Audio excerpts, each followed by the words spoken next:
예, 안녕하십니까. 반갑습니다.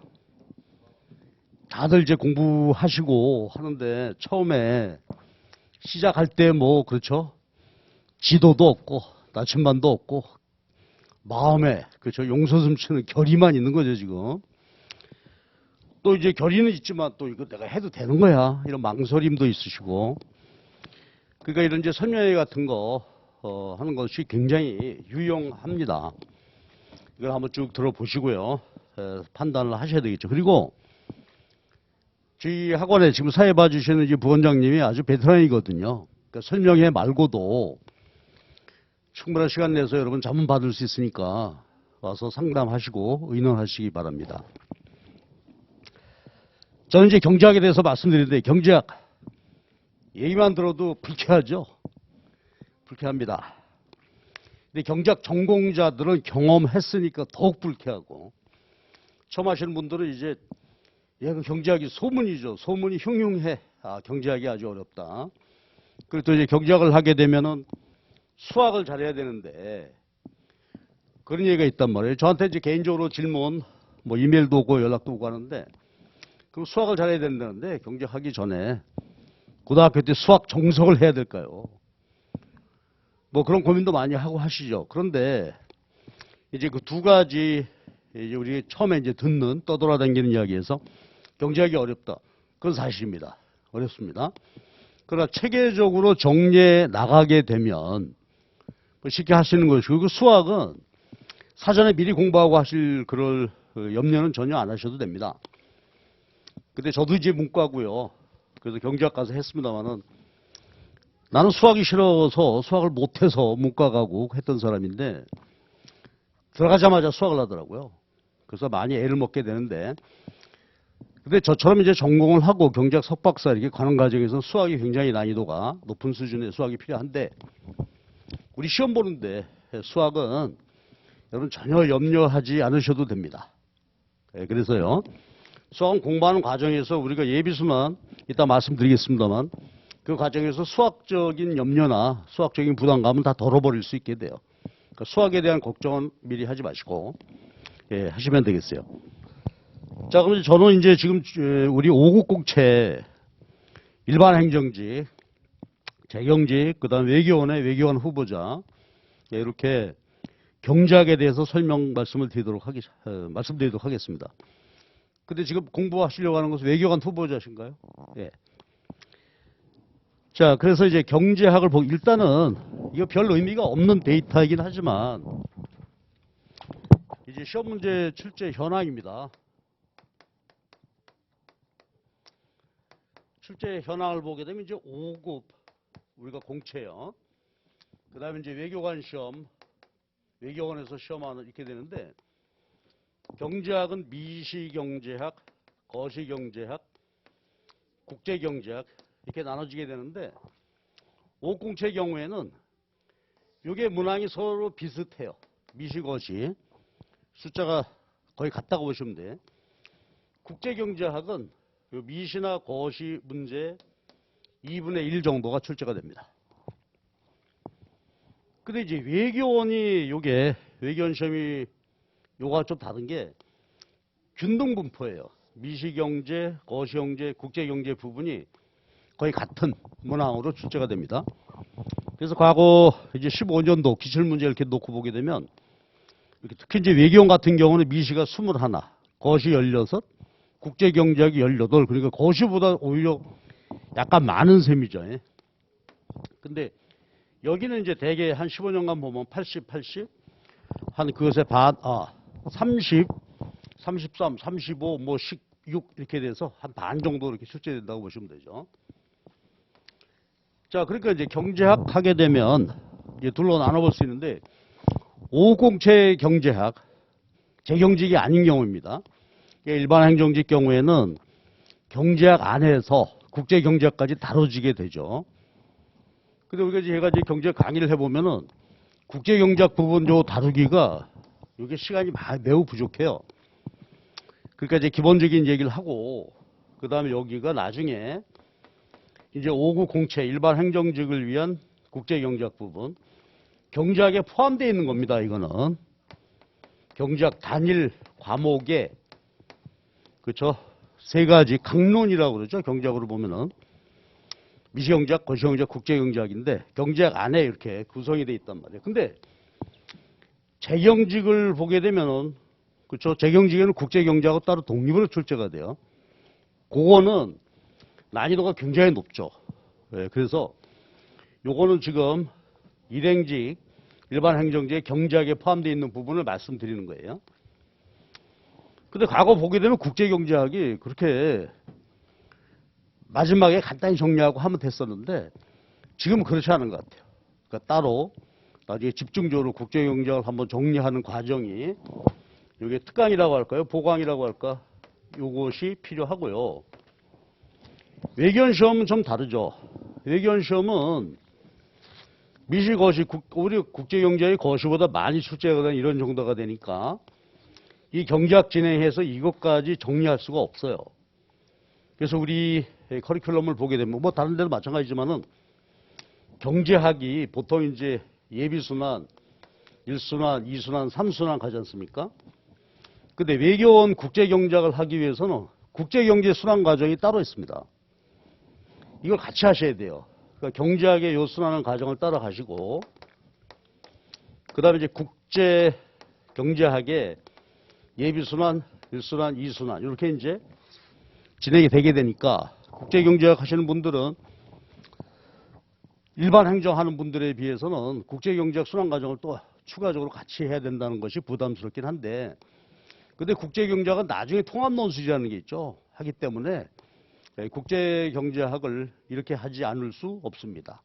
그래서 요거 이제 이런 특징을 갖게 됩니다. 그런데 5급 일행직에는 경제학에서 요걸 위해서 국제경제학을 위해서 따로 이 순환 과정을 하기는 어렵죠. 시간이 부족하고 하니까. 근데 그러나 이제 외교관 시험은 이런 특징을 갖는다. 그런 말씀을 드리겠어요. 그러니까 시험 우리가 보게 되면 이제 크게 강론이 3개로 나눠지게 되는데 결국 공부는 안배해야 되겠죠. 시간도 그렇고. 근데 이게 2분의 1이라고 해서 뭐 공부를 반으로 주고 그런 건 아닙니다. 또 미시경제학과 국제경제학, 거시경제학은 전부 연결되는 주제이기 때문에 같이 결국은 어우러져서 출제가 되게 되는데 이러한 특징을 갖는다 하는 말씀을 드리겠습니다. 그리고 이제 경제학에서는 그렇죠. 계산 문제. 그 전에 저나 제 후배들 직접 거기에는 계산 문제는 거의 없었어요. 전부 서술형 문제니까 서론, 본론, 결론. 근데 지금은 뭐 거의 계산 문제죠.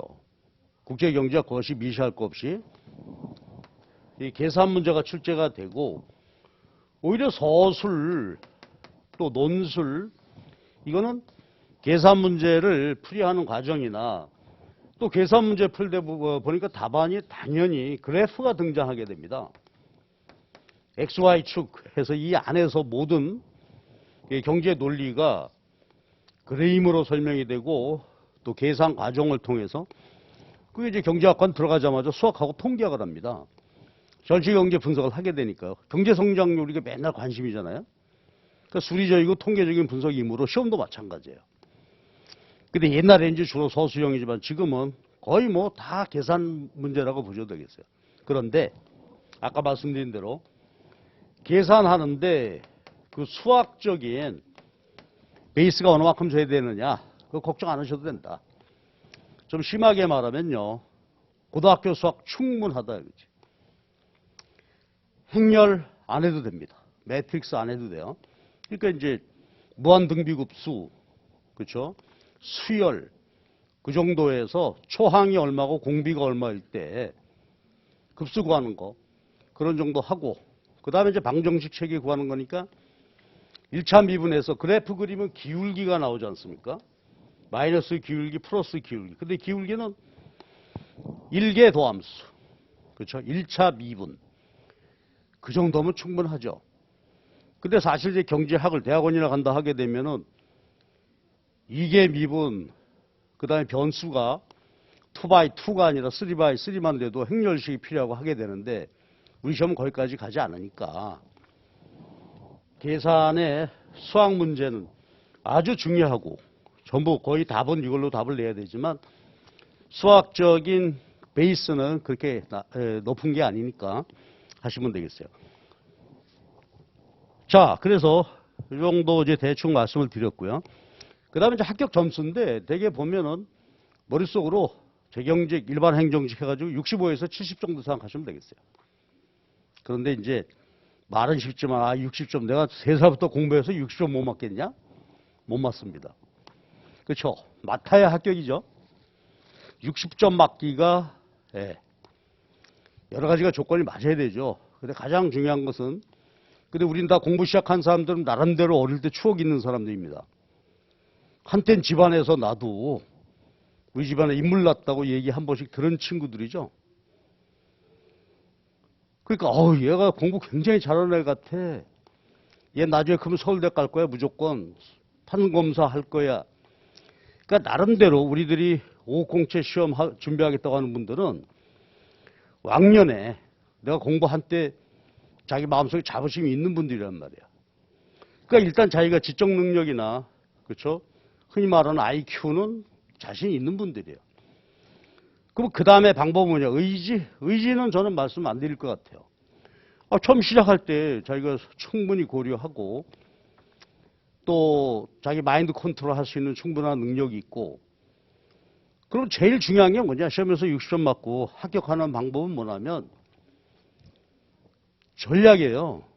어떻게 내 주어진 시간을 그렇죠? 잘 효율적으로. 그래도 한 과목만 보는 게 아니잖아요. 여러 과목이 있으니까 동시에 종합적으로 컨트롤해서 관리해서 그러니까 이제 대충 얘기해 보면 1년 첫 해에는 전 과목에 대한 기본 논리 체계를 세우고 2차 년도에는 심화돼서 가능하면 합격하면 좋겠죠.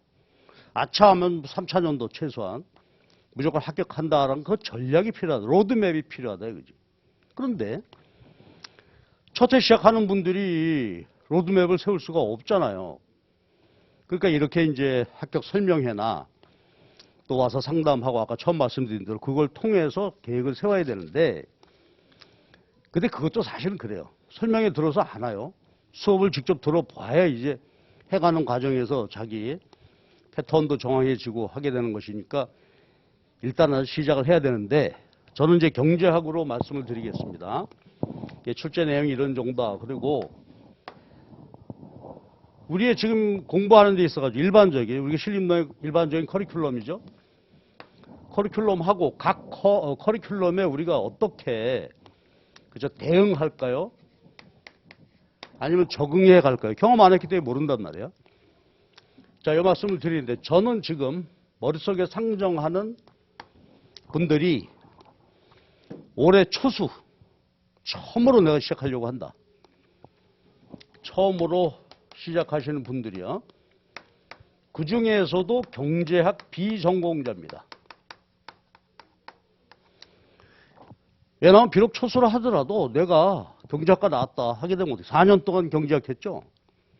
그러니까 뭐 옛날 속담에 아주 그냥 저 편한 말로 서당깨다 그런 말 하는데 경제학에서 4년 공부했으면요. 공부가 어떻게 되는지 다 알아요. 그죠? 수학적인 거 다 이미 해결돼 있고. 그럼 수학이 문제되고 어떻게 될까 하는 분들이 초수생이면서 그다음에 비전공자. 근데 제가 신림동에 우리 학생들 만나보면서 하는 경우는 비중으로 보면 이 비중이 50%를 넘을 거다 이거지. 그렇죠? 경제학 전공하고 그다음에 내가 충분히 합격. 근데 이것도 또 있죠. 우리 농담이지만 경제학과 4년 나오면 뭐해? XY축을 못 그리는 놈도 수두룩합니다. 일본어학과 졸업했는데 가라카나 히라카나 모르는 사람이 있듯이 제 친구에 그런 놈이 있거든요. 그러니까 제가 설정하는 것은 처음 하시는데 주로 비전공자인데 혹시 내가 경제학을 전공을 했지만 대학 다닐 때 다른 쪽에 뭐 공부를 했다든지 그래서 전체 체계가 잡혀있지 않다 한다면 이분들도 대상이야. 자, 이분들 대상입니다. 그럼 이제 우리 순환 과정은 예비 순환이 시작되죠. 1순환, 2순환, 3순환 이렇게 진행이 되는데 저는 이분들 대상으로 강의를 진행하려고 해요. 이 삼순환 과정이나 올해 합격할 사람 이런 사람들을 대상으로 하는 것은 지금 일단 수험생들의 형편이 많이 도외시되거나 무시되는 것 같아요. 내가 보면 처음 시작하는 분들이 문제란 말이에요. 예비순환입니다. 그럼 아까 말씀드린 미시, 거시, 국제경제학을 경제학과를 나왔다 하더라도 1학년 때 배우고 2학년 때 배우고 3학년 때 그래요. 대개 미거시가 2학년이고 국제경제학이 3학년 이렇게 가서 하게 되니까 1학년 때 원론하고 산발적으로 흩어져 있어요. 이거를 강론 포함해가지고서 요게 기초 이론 정리하는 것입니다.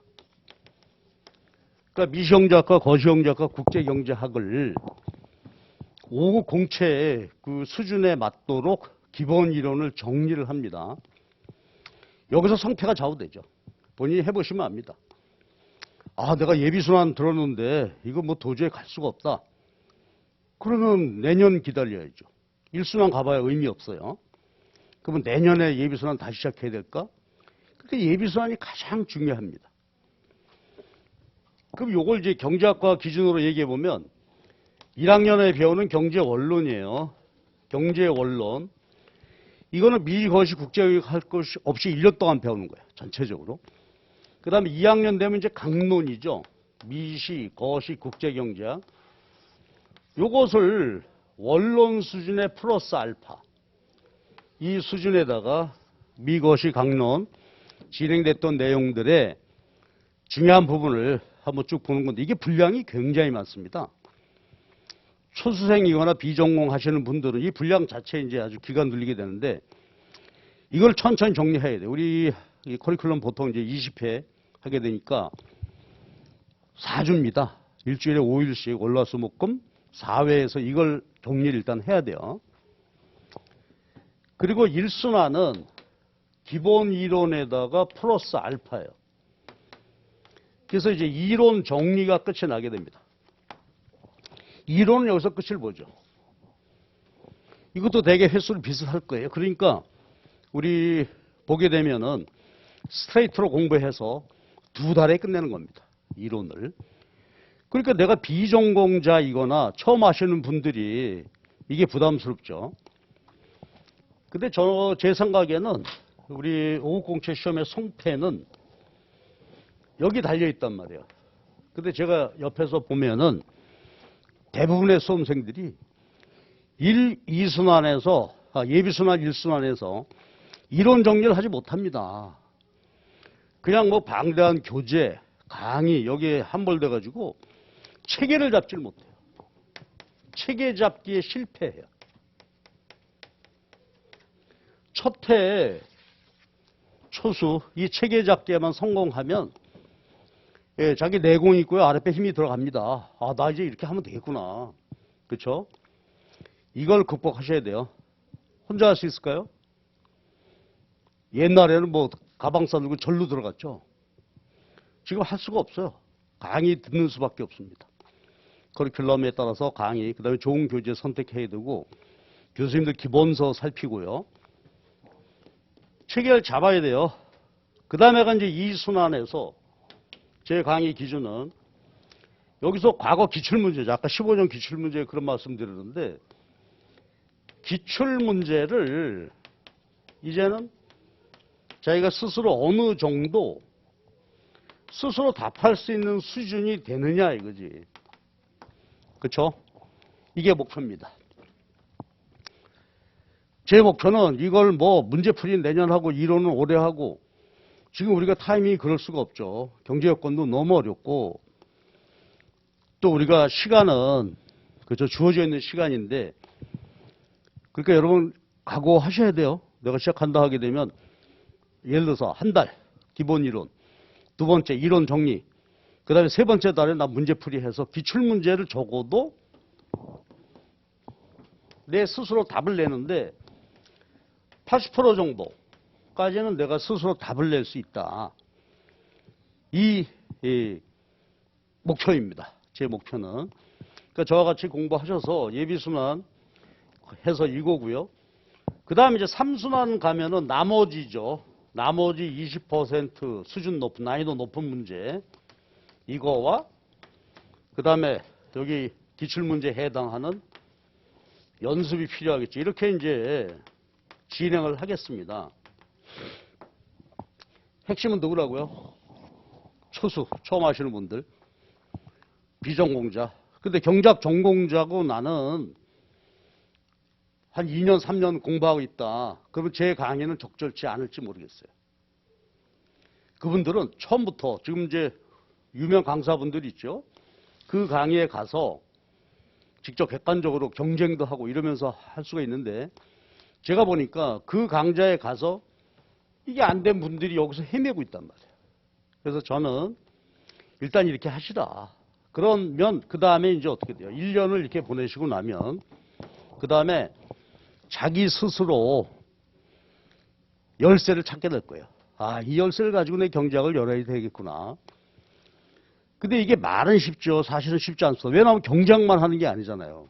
다른 과목 쭉 하셔야지 하게 되니까. 그런데 제일 시간이 많이 가장 필요한 것이 경제학입니다. 자, 그럼 조금 더 구체적으로 말씀드릴게요. 그럼 예비순환에는 경제원론, 미시거시의 아주 기본서 그 부분, 그 중심으로 우리가 공부를 해야 된단 말이에요. 아주 진지하게.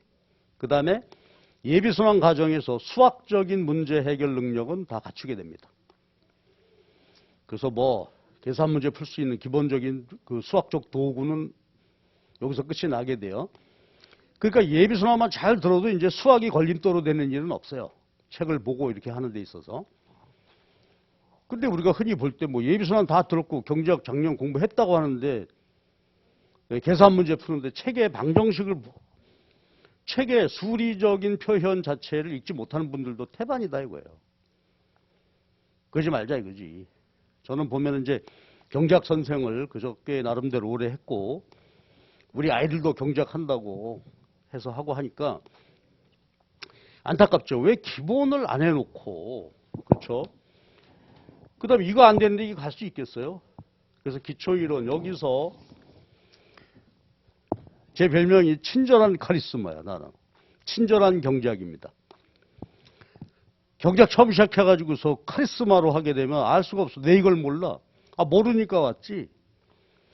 경제학은 선생이 친절해야 돼요. 처음 할 때. 친절하게 예비순환의 기본 이론들을 수업하고 수업 끝나고 같이 토론하고 토론이 아니라 그죠 같이 해결할 수 있고 질문 있으면 수업 끝나고 뭐 1시간, 2시간 끝장을 봐야죠. 집에 가서 혼자 안 돼요. 그러니까 오늘 공부하고 오늘 가서 복습하고 그 다음날 질문 있으면 질문해서 해결하고. 그런데요. 여러분 공부해 보시면 알지만 수업 듣고 열심히 복습했잖아요. 질문 5분이면 다 해결돼요. 그러니까 걱정할 일이 없어요. 근데 예를 들어서 복습 안 하고 이런 질문 황당할 거 아니겠어요? 미시경제학 모르겠는데요? 그건 질문이 아니잖아요. 그러니까 공부 진도 나간 만큼 공부하시고 거기서 모르겠는 것도 심지어는 계산 과정에서 증가율 구하라. 이거 모르겠대. 계산 과정. 질문하라 이거지. 해결해야 돼요. 가장 좋은 방법은 강사한테 질문하는 겁니다. 근데 그러기가 쉽진 않죠. 그러나 여기서 강사를 활용해라 이거지. 현장에 와서 해결하시고 요거 끝났잖아요. 그 다음에 여기서는 이제 어떻게 돼요? 기본 이론 끝났으면 여기 과정 할 때는 재밌어요. 재밌다. 그죠? 기본 논리에 이런 것이 부가되고 조건이 붙어지게 되고 이론이 좀 심화되는 것이니까 이게 잘 정리가 됐다면 재미있게 할 수 있습니다. 그 다음에 확인할 수 있잖아요, 내가. 기출문제를 그 다음에 이제 풀어보면은 기출문제 집 좋은 게 얼마나 많이 나와 있습니까? 우리 선생님들. 해설도 친절하게 붙어 있죠. 그런데 이 과정이 안 돼 있으면 기출문제 해설을 봐도 뭔 소리인지 알 수가 없을 거 아닙니까? 그러니까. 그러면 1년 공부하고 이제 나중에 이거란 말이에요. 그럼 1년 우리가 이거 공부를 할 때 이 과정을 성실하게 절대로 질문 남기고 집에 가지 마라 이거예요. 강의했는데 당신 얘기를 내가 이해가 안 돼? 그럼 물어서 해결해야 될 거 아니에요. 근데 여학생분들은 잘해. 근데 남학생 잘 질문을 안 해. 그 이제 질문 안 하는 거는요. 복습 안 했기 때문에 그래요. 그러니까 처음 시작할 때 그날 진도 나온 거 그날 공부하고 그 다음날 질문해서 해결한다. 하루하루가 재밌겠죠. 우리 기본적인 IQ 다 돼 있어요. 지적 능력 충분하고. 그리고 나는 마인드도 돼 있는 사람이에요. 그럼 내가 하루하루 행복하면 공부도 탄력 받을 수 있는 거죠. 그래서 1년 동안에 여러분들이 기출문제까지 내가 90% 쓸 수 있고 하는 내공을 갖춘다면은 2차 년도에는 이제 비로소 어떻게 자기 스스로 전략을 가지고 그렇죠. 접근해서 1월달 플랜도 자기 짤 수 있겠죠. 그래서 1년이 중요합니다. 저는 여기까지 끝내겠습니다. 그리고 삼순환에 있어서 이제 나머지 이 부분들은 사실은 그래요. 제 3순환은 이게 합격을 위한 기출문제 이렇게까지 다룰 수는 없잖아요, 이게. 왜냐하면 이 수준까지 여기도 이제 플러스 알파 상당히 돼야 되는데, 그러니까 말하자면 이게 1년이 진행됐으면 본격적으로 합격생을 위한 마지막 3순환 과정은 본격적인 모의고사, 난이도가 높은 수준. 그러니까 우리가 시험 대비하려면 기출문제를 포괄하는 그 난이도를 넘는 문제들을 많이 다뤄봐야 되겠죠. 근데 사실 기출문제를 넘는 그 난이도가 넘는 문제 이렇게 많이 출제되지는 않아요. 그러나 준비를 해야 돼요. 그거는 그러니까 2차 년도에 가서 하면 되는 것이죠. 공부하시면서. 저 이렇게 진행하도록 하겠습니다. 그리고요. 이 과정에서 아주 이제 그 실천적인 얘기지만 여러분은 뭐 다른 분 어떤 과목 또 다른 어떤 선생님한테 듣는다 하더라도 이 과정에서요. 여러분 서브노트를 만드셔야 돼요. 경제학 서브노트, 행정학 서브노트, 행정법 서브노트 있어야 되지. 대한민국 최고 시험이에요. 대한민국 최고 수준이면 세계 최고 수준의 시험입니다. 일본하고 우리하고 고시 뽑잖아요. 그럼 경제학에 관한 한 학부 수준에서 최고 수준의 문제를 푼단 말이에요. 그러면 이게 서브노트 없이 가능해요.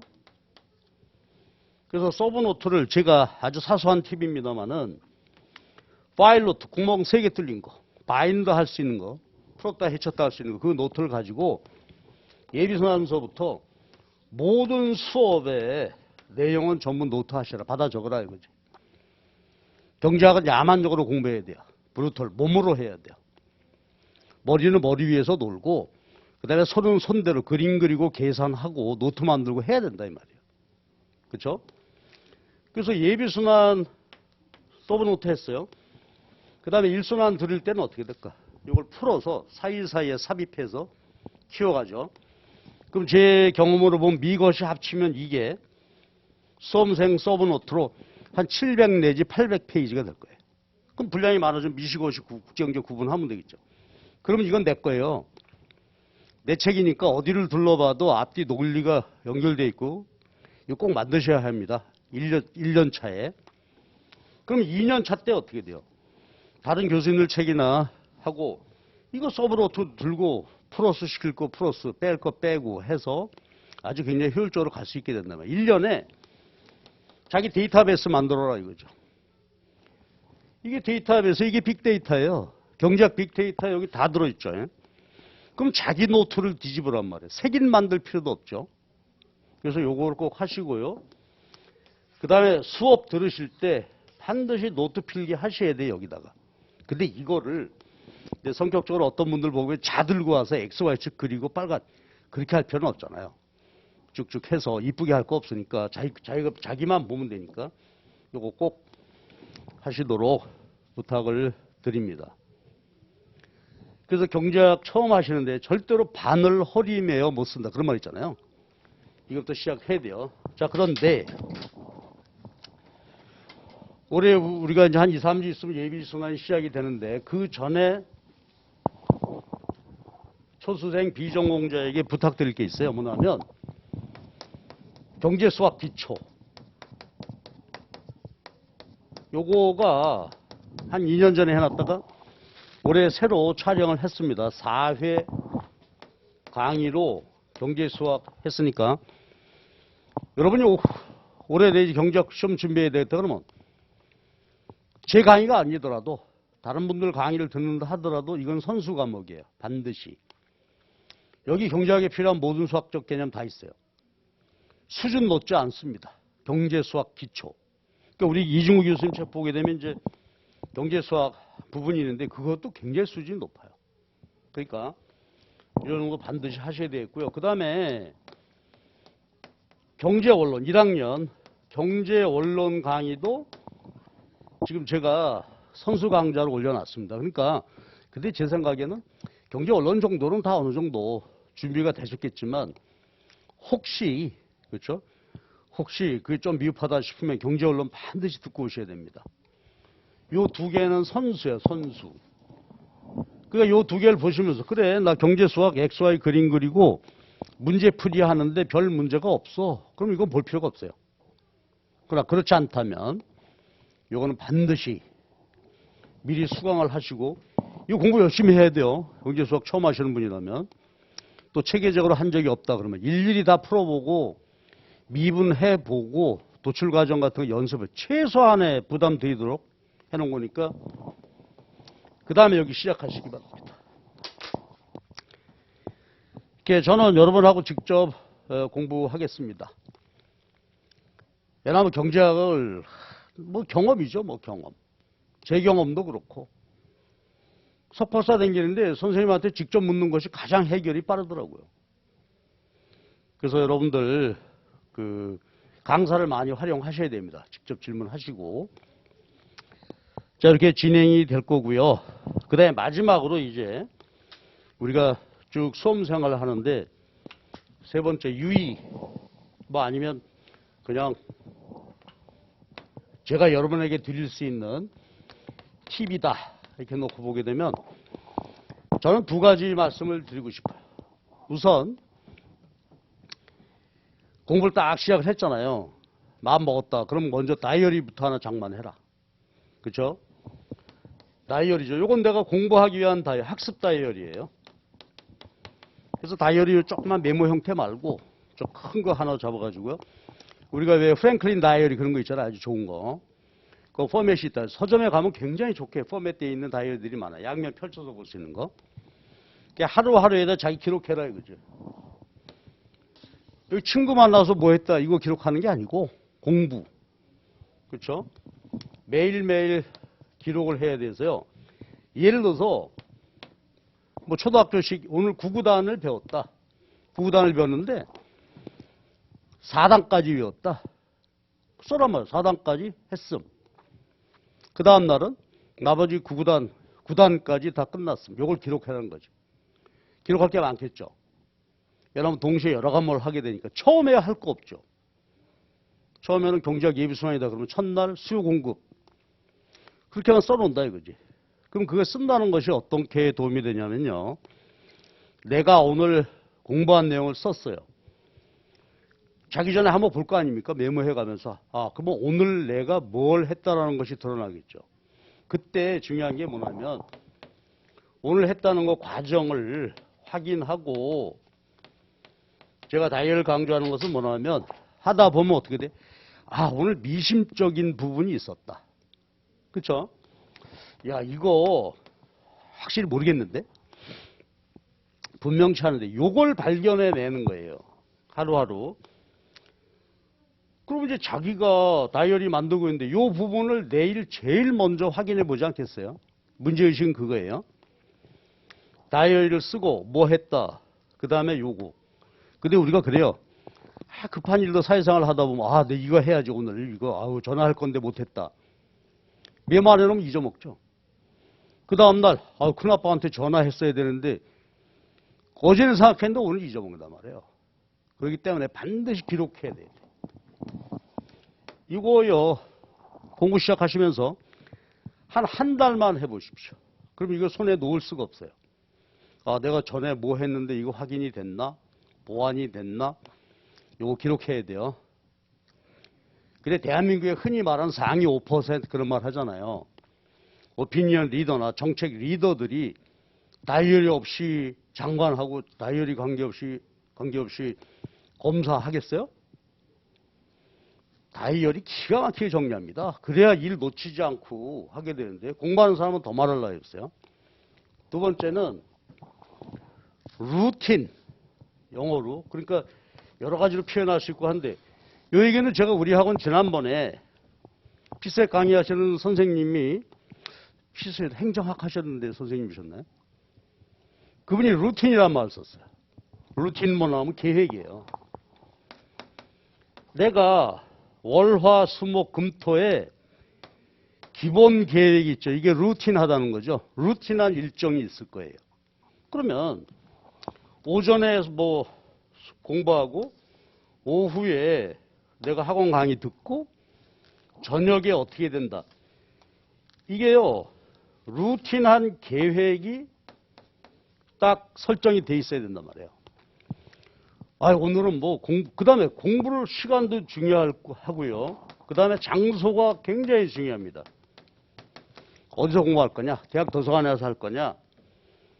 요새 바이러스니까 뭐 어디 공부할 때도 마땅치 않잖아요. 어렵고. 아니면 심지어 뭐 카페 가서 할 거냐? 이게 없으면요. 자기를 루틴하게 규제할 수 있는 어떤 프레임, 계획이 없으면 인간이라는 건 막 튀어요. 그렇죠. 이리 가고 저리 가고 한단 말이에요. 친구 전화 오면 어딘데 너? 내가 지금 현재 어떤 루틴한 계획, 그 시간 속에 있지 않다면 나가요. 저부터도 그럴 거 아니겠어요? 근데 내가 야 이번 이 시간엔 뭘 하게 내가 계획돼 있다. 그럼 친구 약속 미루겠죠. 야 주말에 보자. 루틴하지 않으면 수험생활 특히 흔들리게 됩니다. 요거요. 그때 그 선생님 말씀 듣고 루틴한 생활 정확히 하시는 분들 누군지 아세요? 절의 스님입니다. 식사 시간 딱 정해져 있어요. 그리고 새벽 3시에 일어나가지고 뭐 어떻게 하고 한 시간 그대로 갑니다. 평생을 루틴하게 생활해요. 그 참 규제가 안 돼, 인간이. 그래서요, 요거 마지막 2개 말씀드릴게요. 계획, 다이어리. 그래서 여러분 일단 시작하시게 되면 자기를 믿고, 그다음 이건 뭐 팁은 아니고 마지막 얘기지만은 즐겁게 해야 돼요. 행복해야 돼요. 매일 칭찬해야 됩니다. 너 오늘도 잘했어. 집에 들어가서 엄마가 물어보면 오늘 잘하고 왔다고 웃으면서 엄마 별일 없지 이러고 들어가야죠. 저녁에 집에 들어가서 엄마가 물어보면 그런 걸 왜 물어? 문 닫고 들어간단 말이야. 집에 와서 화내는 놈은 틀림없이 그날 딴짓하고 온 거야. 내가 우리 애 키워봐서 알아. 기분 좋게 들어오잖아요. 제가 지 계획대로 공부도 열심히 하고 왔구나. 자기 칭찬할 수 있어야 돼요. 칭찬. 사사원가라도 나를 칭찬해야죠. 맨날 뛰두르고 나는 왜 이래. 하루에 3번씩 반성해야 돼. 그러면 추진력이 안 생기는 것 같아. 그러니까 매일매일 하시면서 본인이 칭찬하시고 그래야 공부 2년, 3년 지속할 수 있어요. 재밌게 한번 해보시기 바랍니다. 우리 제 말씀을 들어줘서 감사드리고요. 하여튼 열심히 하셔서 뭐 2년, 3년, 빠르면 1년도 좋죠. 할 수만 있다면. 그래서 좋은 결과 있기를 기도드리겠습니다. 고맙습니다.